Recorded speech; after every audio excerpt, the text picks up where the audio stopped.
Alright, welcome to my Let's Play of the PlayStation 1 classic, Crash Bandicoot. This was the very first game that I played on a PlayStation. Well, I'll give you the history lesson later on, but this is by Naughty Dog, came out in '96. And not Naughty Dog's first game that a lot of people think. Naughty Dog had a track record before.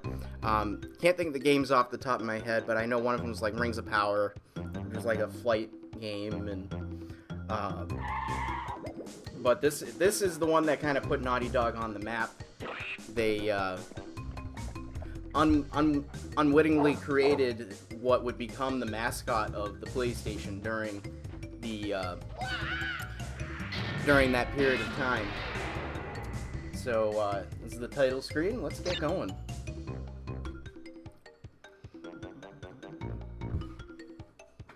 Insanity Beach. So I'm gonna try and 100% this game. I do have a few rules. If I screw up a level and I can't get all the boxes in one go, I will not go back to the map screen mid-level, as usually if I'm playing by myself I will do.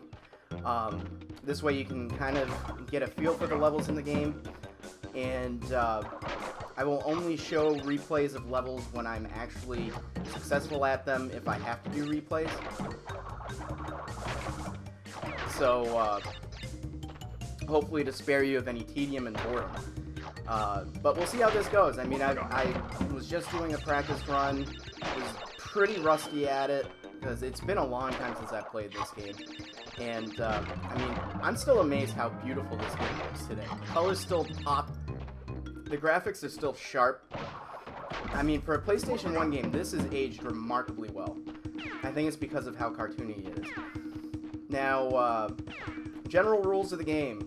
To get 100%, you have to collect all 26 gems and the 2 keys. And that was weird. Got caught up in the scenery. Basically, to get the gems, you have to get through a level without dying and breaking every single crate. Yeah, this game was brutal in that regard, because when I was younger, I could do this no problem, but, I mean, they set you up, especially first level. Yeah, that's tricky. Yeah. That's probably one of the hardest things to do, is jump across a bridge of crates and hit each one. Especially like in this first level. Like, this was my first shot at 3D, and I was just learning how to do it, and let me tell you, having that as one of your earliest challenges was kind of brutal. So we'll try this again. I'm not gonna obviously get the gem this time, but I just want to see if I can. See, that's what happens. You overshoot it a little bit, and that's the other problem, is that this was well before they made the analog controller, so it was all on the digital pad. But you know, not much you can do. Jungle Rollers. Now, this is one thing I don't miss from games nowadays, are these long load screens. Now, Crash is kind of like Mario in that if he takes a hit, he dies instantly. However, he is not without help. The Witch Doctor masks, Aku Aku, if you collect them, collect up to 3, become invincible for a short time. But as long as you possess one, you can get hit by an enemy and you won't die. So that's nice. So Crash has got some help, and you'll see here, this is the invincibility.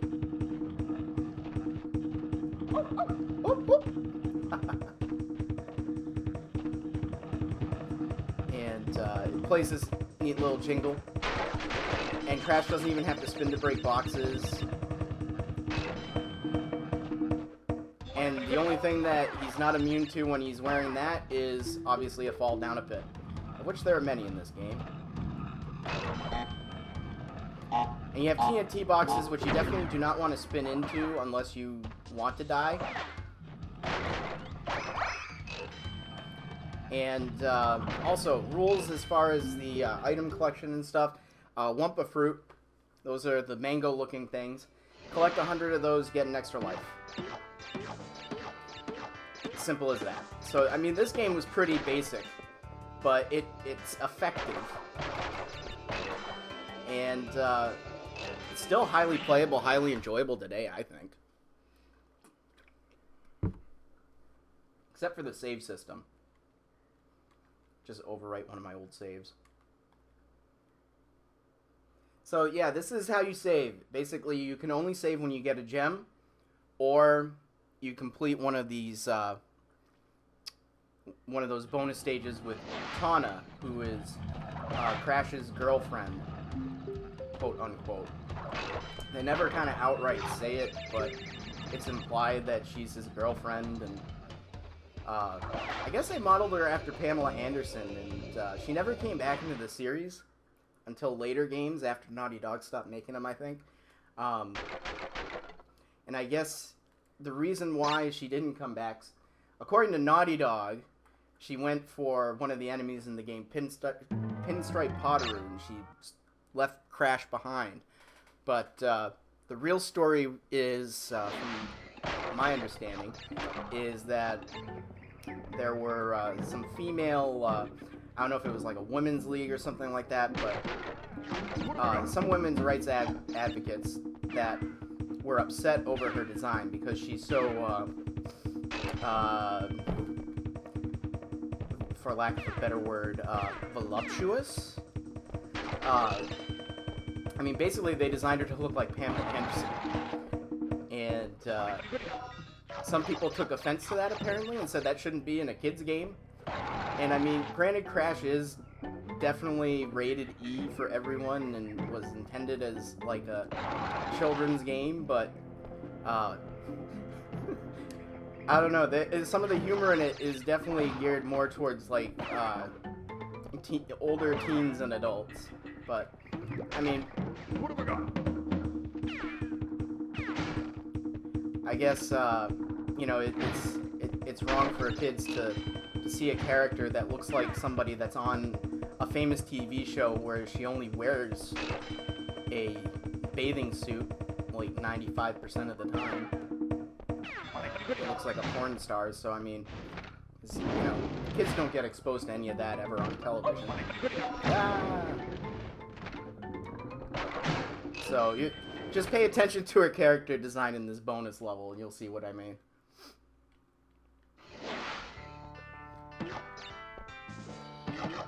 Yeah, whatever. I don't know. Boom. Boom. Yeah. Aw, damn it. Missed it. Totally whiffed that. Whatever, it's no biggie.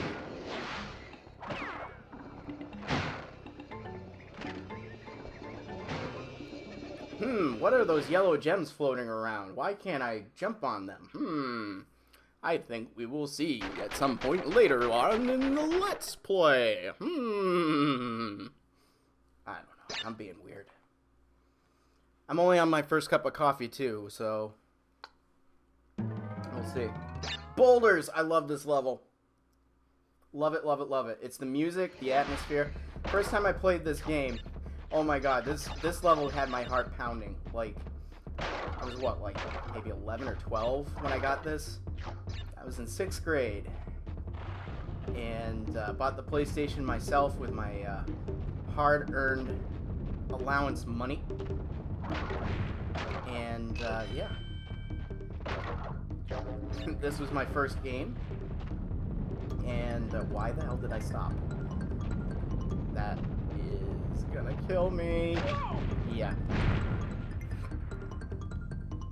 I don't even know why I stopped there. I was holding down on the D-pad.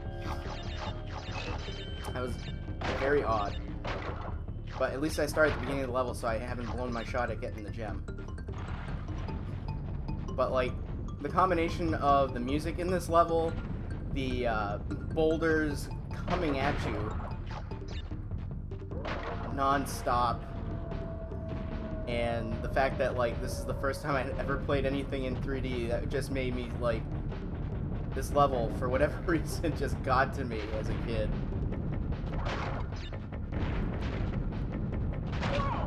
Yep, and again. I'll get it this time, though.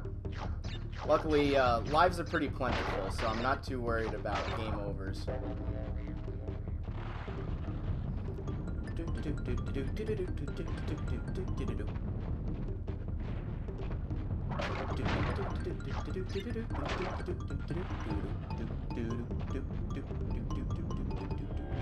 One of the things, one of the tricks to getting through these levels unscathed is not doing a lot of lateral movement.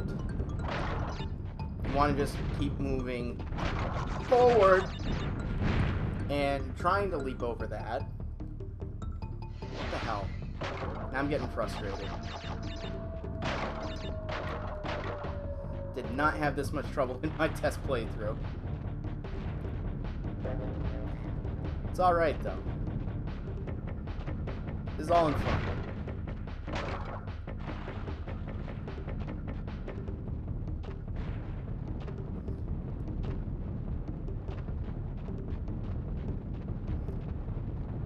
It's like, even back then, Naughty Dog was damn good at creating atmosphere. Oh my god, what the hell?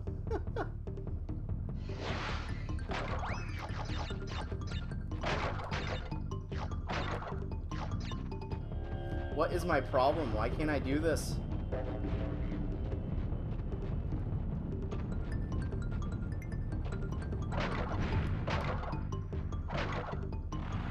I'm playing like shit right now.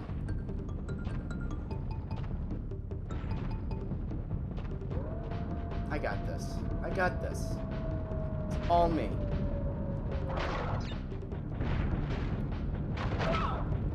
Oh my god, what? What? This is really getting to me now. Like, really, what?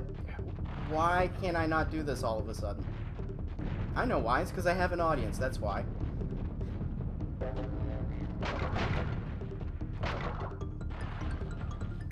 The game just wants me to fail epically in front of everybody.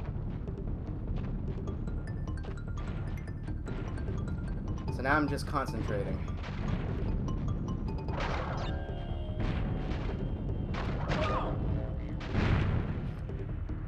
Why do I keep running into the gate? I'm jumping over the freaking gate. What the hell?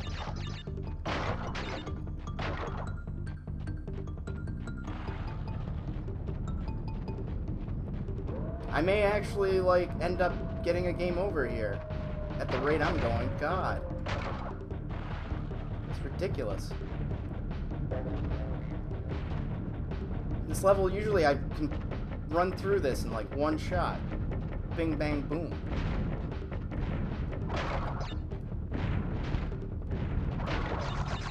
There we go! About time. And I've got you, MFer. You got nothing on me. You got nothing on Crash.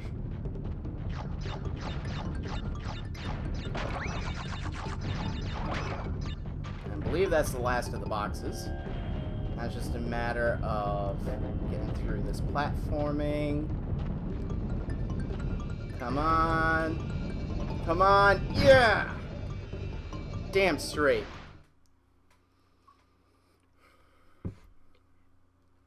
And that's our first gem. After like 50 tries. Oh my god, that was embarrassing.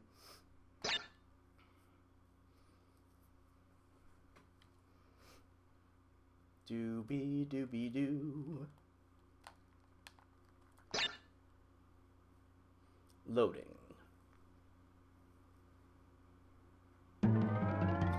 Upstream.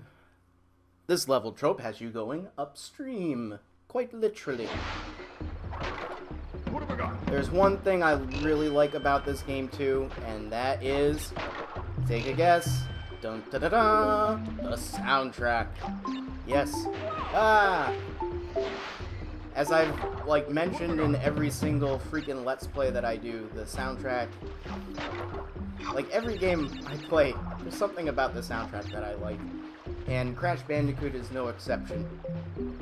The soundtrack to this game really evokes, I don't know what it is. There's like, this level in particular has a really nice peaceful theme. It really makes you feel like, hey, I'm on a stream. I could just be floating down the river in a boat, in a canoe. Whereas like, you know, Boulders, it's got this pulse pounding with a little didgeridoo in it and everything, and that's the other thing. This game supposedly, I think, is supposed to take place in some islands near Australia. So the didgeridoo and the music makes sense, which is cool because you can't get enough didgeridoo.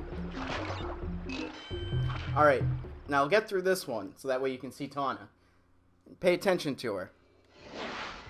Like, seriously, pay attention to her. See, she kind of looks like Pamela Anderson. And, yeah, she's a little, busty.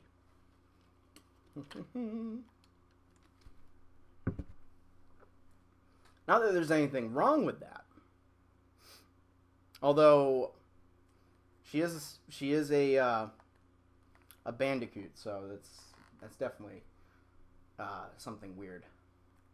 Don't usually see busty bandicoots. Busty bandicoots. Alliteration alley. Oh god, I am so lame.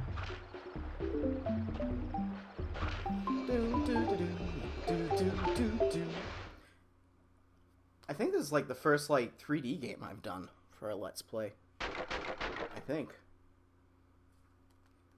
Or something that's like more, that's come out within like the last 20 years. God damn, I feel old. Not that there's anything wrong with the classics, mind you. Papu Papu, the first kind of not boss. This isn't, you can't even call this a boss fight.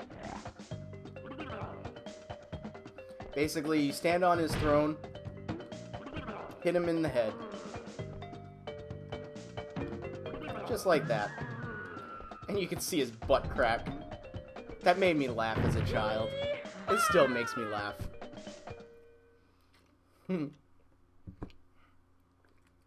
The boss fights in this game, most of them are pretty easy. Some of them are tricky. But for the most part, they're all fun. I love Ripperoo. Though I don't particularly enjoy his boss fight, I just like the character Ripperoo. That was another one that I think they got in some trouble for, because Ripperoo's jumping around in a straitjacket, and I think some behavioral health people, activists took offense to that, saying, oh, well, you're making light of people who have, you know, real problems. And of course they weren't. I think the problem with video games in general, now I'm gonna get up on my soapbox. You have to watch them before, otherwise they don't count. My problem with people who do not understand video games is that they constantly try to find something wrong with them and try to place blame on them for things that happen. So, I mean, case in point, terrible tragedy like what happened in Sandy Hook a little over a year ago, where the young man, Adam Lanza, you know, went and just murdered people for no reason. And of course, they search the home and they find, oh, he played you know, video games. And, you know, one of the games that he played was hardly violent at all. He played Dance Dance Revolution, but they, of course, focused on the shooter game that he played and said, oh, well, he trained himself that way. And you have these talking heads. I'm really getting political. Honey, I'm sorry. You have these talking heads that just... They put the blame on the games themselves. Like, the game bought the gun that was in the house. The game literally put the gun in his hand. The game planted the seed in his head to do what he did. Or that any of these people, you know, do what they did. And it's just so wrong to think like that. You know, I think part of the problem is, and it's just like with what happened with comic books, is that video games are the new medium, the newest medium, the youngest medium, and so video games are like the easiest scapegoat, because it's the thing that the politicians and the people that are in power don't understand as much. Luckily now we're getting to a point where more of the generation that's grown up with video games is getting into that age where we can be in positions where we can influence things. But part of the problem is that a lot of young people don't participate in, you know, politics and voting and things like that, and it's important that you do that. And I am really going off on a tangent right now, so I apologize. I'm playing fucking Crash Bandicoot. We're not, you know, out changing the world here. But in all seriousness,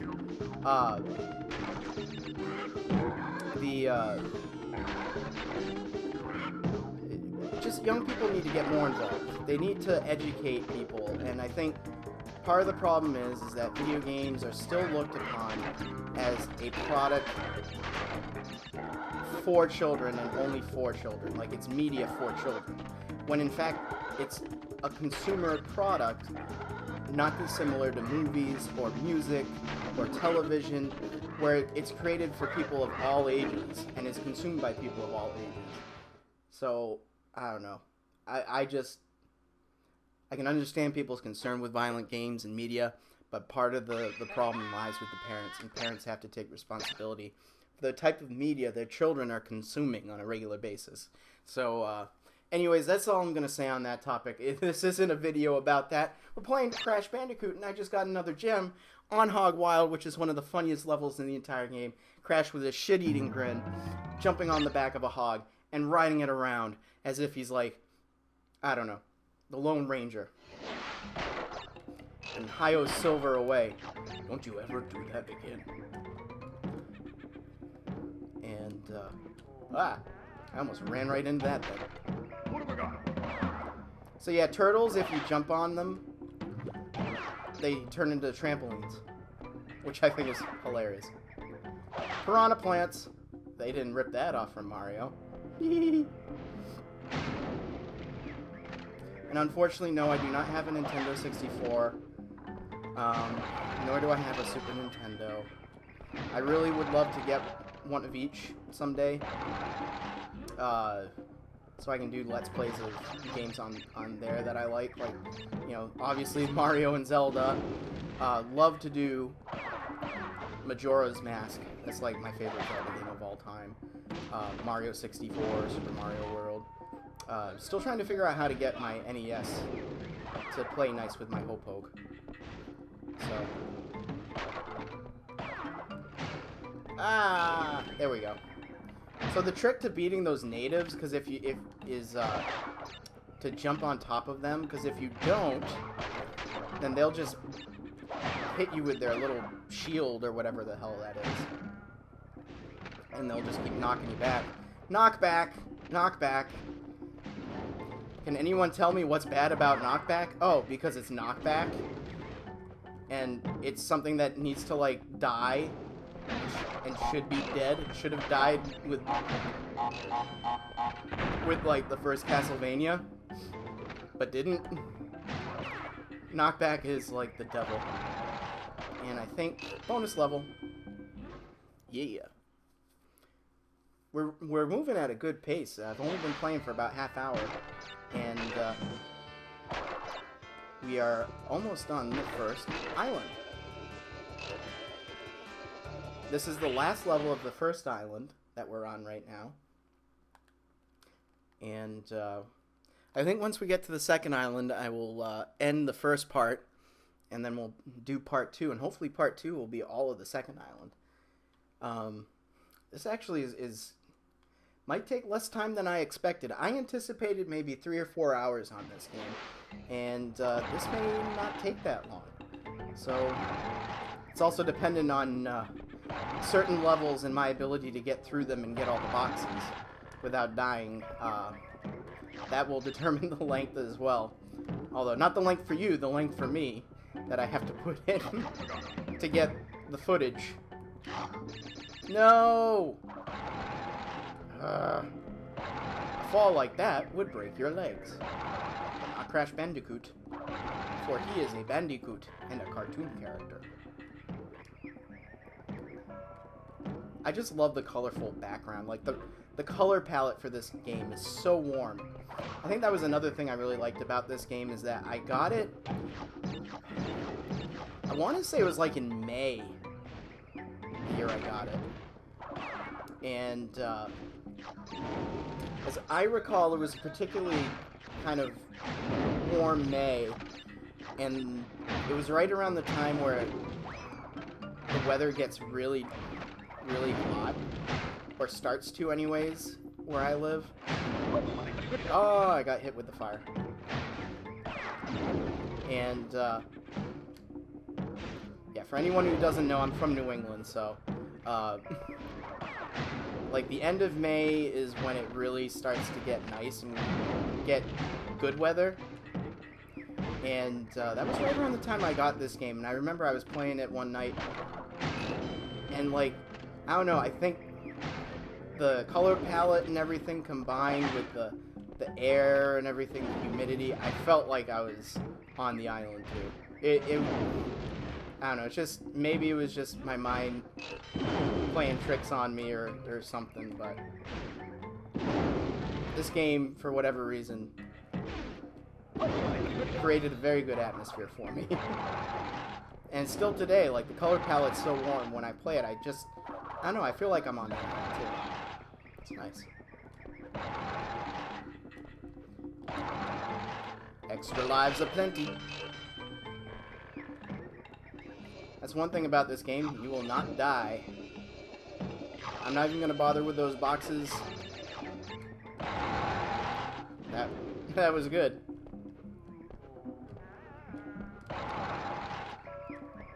That wasn't. Ah! These things annoy me.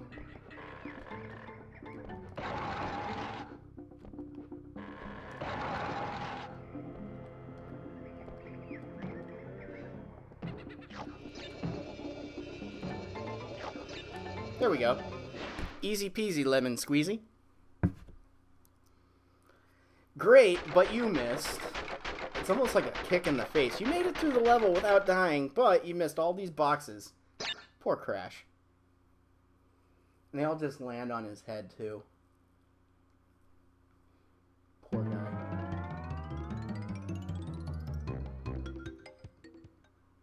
Alright, so, we're going to end it right here. That's the end of part 1. We're going to start up part 2 with the first level on the second island up the creek. And I hope that you're enjoying my Let's Play so far of Crash Bandicoot. I'm enjoying it so far. This is a game that I haven't played for a long time, actually. So this is good for me. I really haven't played this. Like I said, I can't even remember the last time I played it. So we're gonna get some challenging levels coming up soon. So stay tuned for that, and I appreciate you watching. Keep on gaming.